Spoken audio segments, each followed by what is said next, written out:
Yes, ready, start.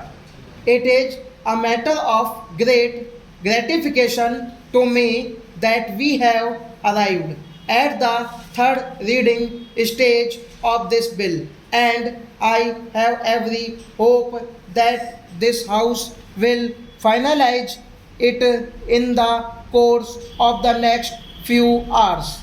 I approve of this bill.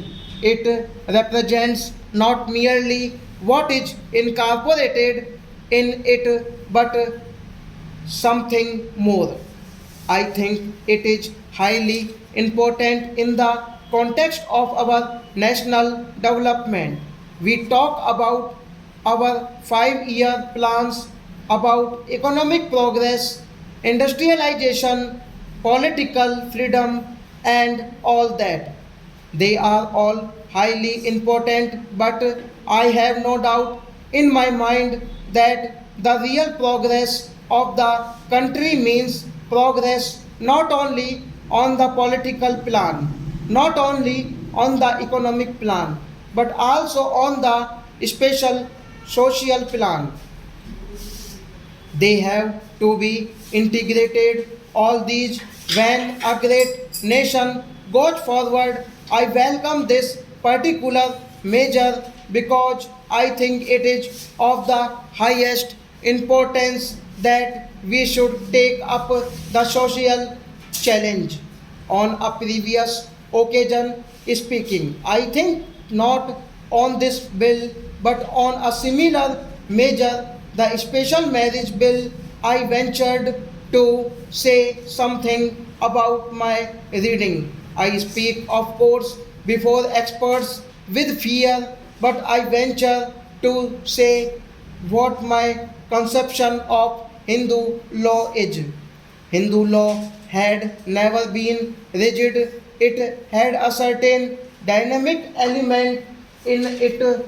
Indeed, that was its strength. It was not a law of the statute book which could be changed at will. It encouraged many kinds of customs to grow up.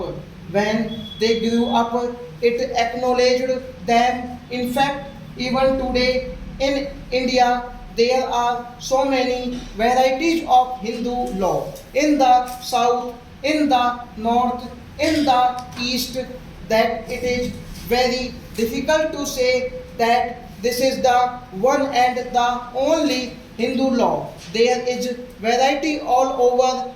Then again, everyone knows that a great majority of Hindus, apart from the few topmost castes, are governed by all kinds of customs. Would anyone here venture to say that they are not Hindus and drive them out of the Hindu fold? Surely not. Therefore, the essential quality of Hindu law in the old times was this dynamic quality. It did not change by decree or statute, but by allowing changes to creep in. This is why formal amendment but were made in the Hindu law from time to time in this great country. Stop.